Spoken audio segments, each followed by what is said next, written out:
Ruthless, an EVE Online novella written by Tony Gonzalez, adapted for audio by the EVE Reader podcast. Chapter 1, In the Depth of Space.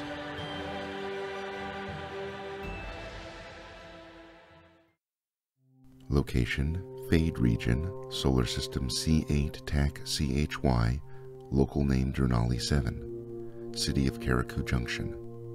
Counting the blue pills and exile packs for the third time, Volo reflected on how much he hated himself for what he was doing. He sealed each of the plastic bags and placed them inside his jacket pocket, pausing to take a long look at the wrist 11 pistol on the counter. He despised guns and had never handled one before getting involved in this ugly business. But it no longer mattered what his personal distastes were. Those needed to be set aside in order to survive. He tucked the weapon into his belt, making sure the heavy jacket concealed it. Opting for warmth instead of weapon accessibility, Volo buttoned the coat right up to his neck. As dangerous as this line of work was, he had yet to find himself in a situation that required him to even draw the sidearm. Besides that, it was negative 10 degrees Celsius outside.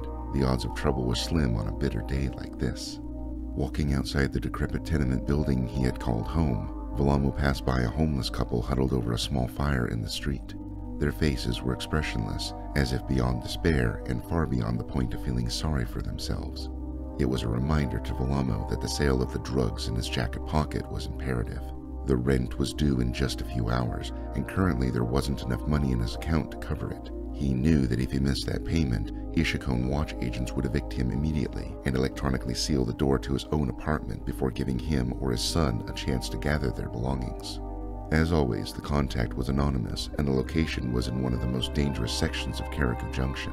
Volo had done this enough times already to know that the client was a corporate type from the wealthy section, where all the city officials and Ishikone reps lived. They always seemed to pick the darkest parts of town to meet in, presumably to minimize chances of being discovered by their own peers. Volo felt the bitter cold pierce through his layers of clothing as he walked past another group of shivering homeless people. No one had any business being outdoors on a day like this, unless you couldn't afford to be indoors, or, as Volo thought, if you happened to have a nasty drug habit. One of the planet's 200 atmosphere scrubbers loomed beyond the city skyline, a solitary mountain of metal surrounded by a vast expanse of snow and ice. It took almost 100 years to terraform this icicle, Volo thought, and look at all the good it's done. Volo shook his head while crossing the street, avoiding a snowcat rumbling by in the opposite direction. The Ishikone Corporation had bet that the vast deposits of heavy metals beneath Durnali 7's thick shell of ice were the only source of such commodities in the Fade region. When the planet's atmosphere had finally become breathable and industrial-scale mining operations took hold on the surface, Karaku Junction became the premier economic hub for Ishikone operations in the region. Miners, entrepreneurs, bioengineers, and construction specialists flocked to Karaku by the thousands, shuttling back and forth to various planet-side project sites and orbital stations. Ishikone's massive investment soon began yielding huge returns, and the business opportunities for new arrivals seemed limitless. But the bubble had burst much sooner than anyone anticipated, and the consequences were disastrous. Astrogeologists employed by Ishikone's competitors discovered equally abundant sources of heavy metals in adjacent constellations. The reality uncovered by science was that the entire region was, in ancient times, the site of a dense nebula where supernova explosions and the heavy elements they fused were commonplace. As more deposits were discovered, the price of the commodities plummeted, and the cost of maintaining operations on Karaku quickly outpaced revenues.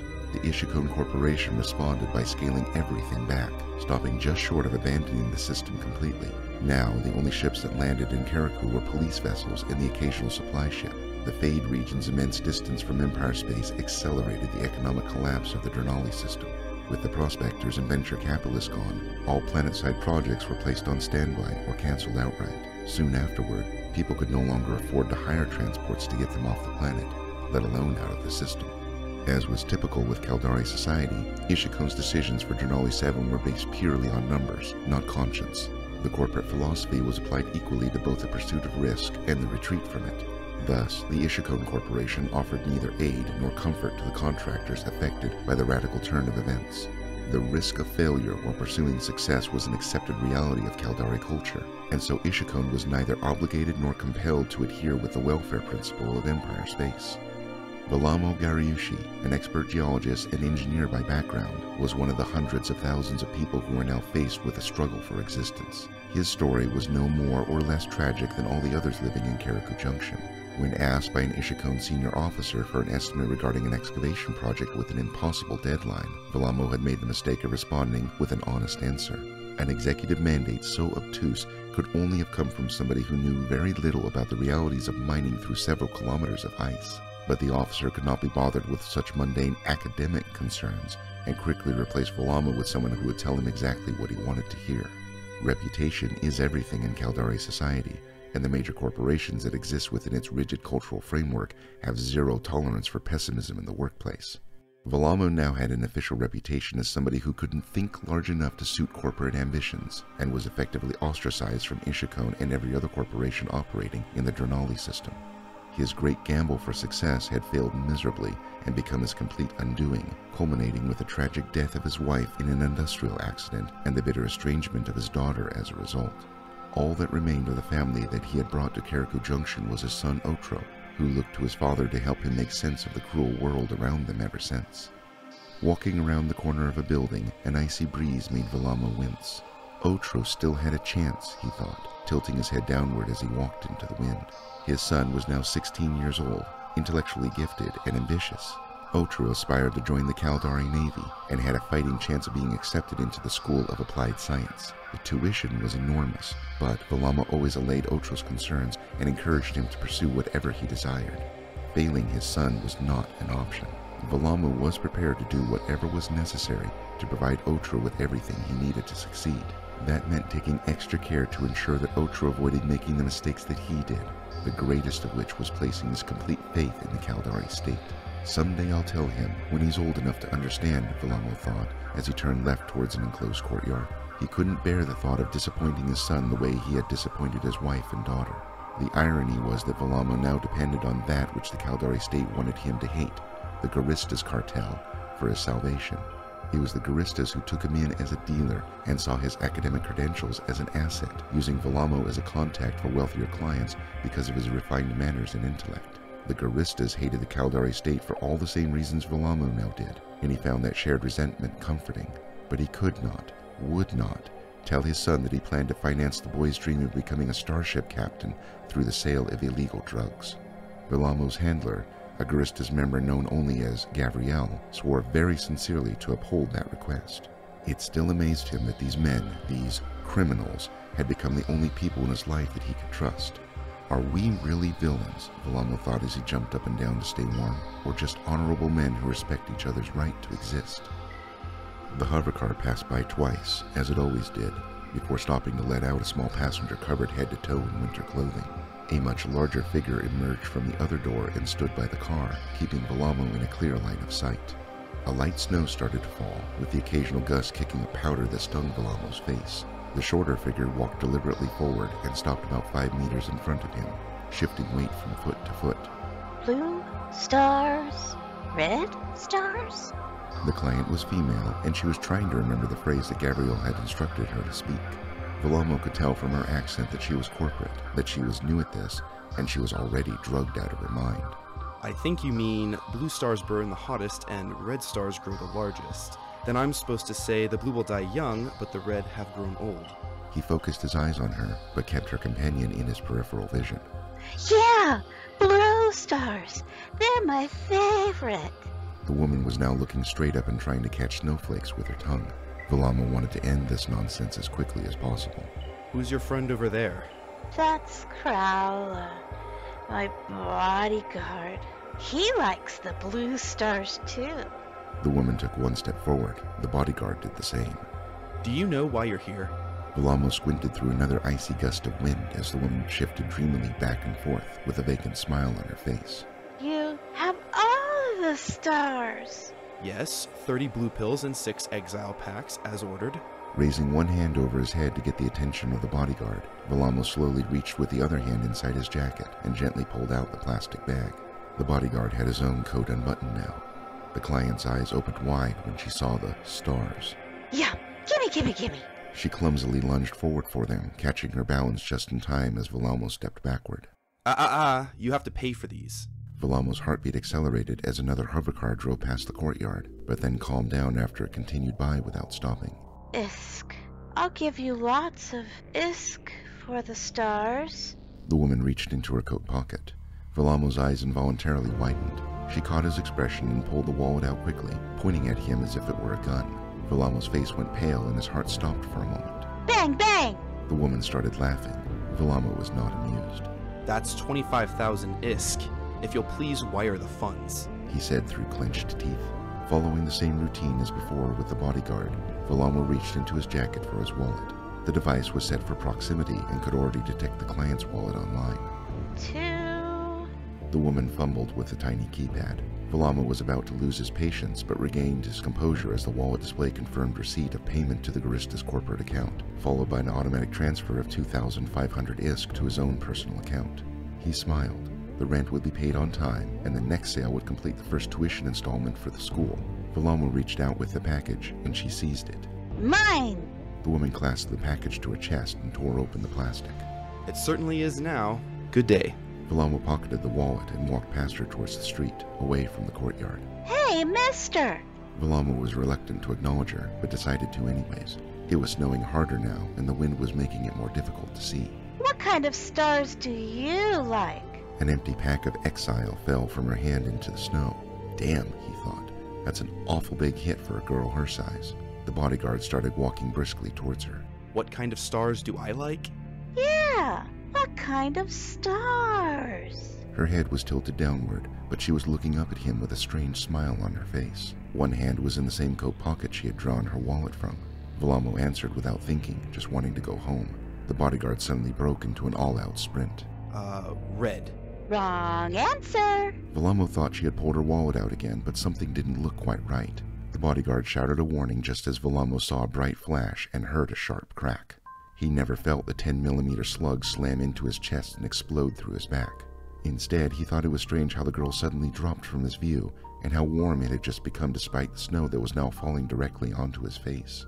In his final moment, he remembered how much he missed his wife and thought of her beautiful smile, and focused on that gentle image as the light outside faded to blackness.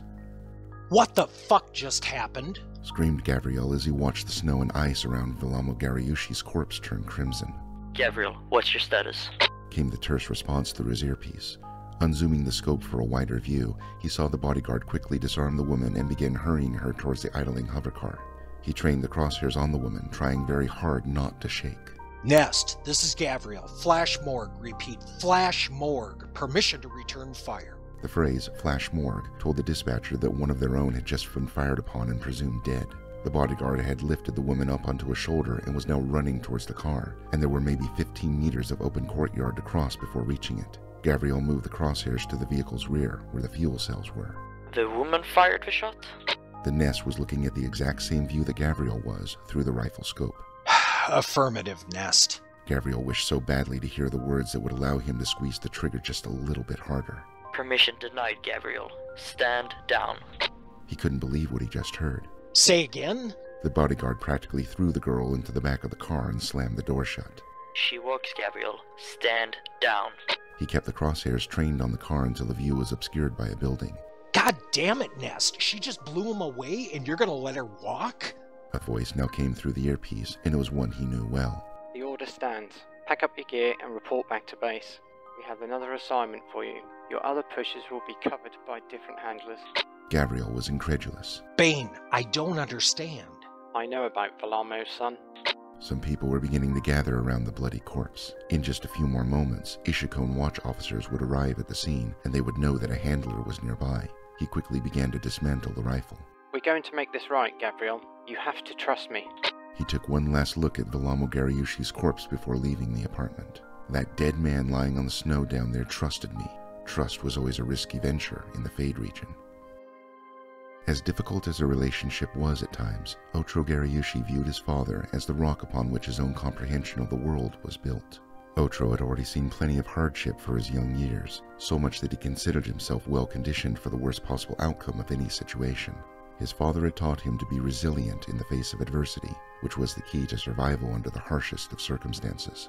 As the vague memories of his mother and sister melted away over the years, The two gradually formed a strong bond that included a reliance on each other for predictability.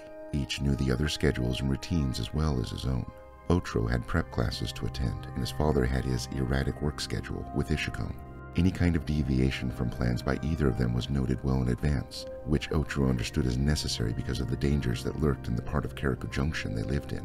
So when two men that Otro had never seen before appeared at the door of their apartment at the precise time when he expected his father to return home, the darkest cloud that he could have ever known descended upon him. Trying his best not to be distracted by the fear and the dread that was now on the verge of engulfing him, Otro silently made his way to where his father kept a gun for home defense. The door chime buzzed a second time. Otro, I know you're there. The speaker was the taller and older looking of the two. Keeping his eyes on the view screen in the kitchen, Otro fumbled with the ammunition clip of the weapon before finally slamming it into place. We mean you no harm, Otro, but I'm afraid that we've got some bad news, and we don't have very much time to discuss it. Otro didn't say a word, but he crouched behind the kitchen counter, keeping the gun pointed straight at the door. He watched the two men nod to each other, and then the shorter one pulled a small card from his coat and inserted it into the keypad lock. To Otro's brief amazement, the taller one plugged a small device into a socket implanted at the base of his skull. Otro, you have to trust me. The voice was that of the taller man. His deep, raspy voice resonated through the apartment as before, only now his lips were not moving. Otro realized that this man was a capsuleer, a starship captain. What I have to tell you would be best told face to face. The shorter man held a device to the door and then nodded again to the taller one. Man to man, as your father would have wanted. Tears began to flood down Otro's face. The realization of what the stranger was about to say was just too overwhelming, and he struggled to keep the gun steady. It is as you fear, Otro. Your father was murdered today, and we came here to protect you from his killers. Otro turned away from the entrance and sat with his back against the counter, sobbing heavily. He heard the door to the apartment slide open, but he did not care. The shorter man entered first, very cautiously, with his weapon drawn and pointed at the counter behind which Otro sat grieving. The pilot followed and spoke again, this time using his voice. I know the pain well, and the anger that will soon follow it, but now, in this very instant, you have a decision to make. You can either come with us and we'll give you a new life and a chance to continue pursuing your dreams, or you can take your chances here, alone. Otro looked through tears at the gun still in his hand. There was really only one thing he wanted to know. How? How do I know it wasn't you? I can show you proof, but now is not the time. You can either trust me, or I can leave. I know this is not fair to you, but fairness is not something that you or your father have been accustomed to. You now have exactly 30 seconds to make up your mind, after which you're on your own. Otro turned the gun around and placed the barrel against his forehead. It seemed a sensible choice, given the hopelessness of his life. He placed his thumb on the front of the trigger and began to push ever so slightly. When I was expelled from the Caldari Navy, I thought about doing that. The words of the pilot made Otro's thumb freeze where it was. Had I made that choice, I would have denied myself the privilege of being able to lead a meaningful life by helping good men like your father, and now yourself as well. Otro's actions were involuntary, and his survival instincts took control. With a sudden gasp, he released his thumb and dropped the gun onto his lap. 5 more seconds. Otro tossed the gun away from him, along the tiled floor and beyond the counter's edge. As he watched it slide, a boot came down and stopped its momentum. Looking up, Otro saw the shorter of the two men lowering a weapon of his own.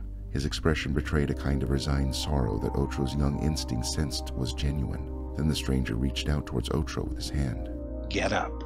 Otro reached out, and with a strong grip and a solid jolt was hoisted to his feet. This concludes Chapter 1 of Ruthless and Episode 58 of the Eve Reader podcast. Cast details and production notes are available at www.evereader.org/ruthless. Thank you for listening. If you're interested in learning more about the rich history of the Eve universe, please visit the Eve Chronicles site at community.eveonline.com/backstory/chronicles. Copyright information regarding the Chronicles in this podcast may be found at evereader.org/copyright.html.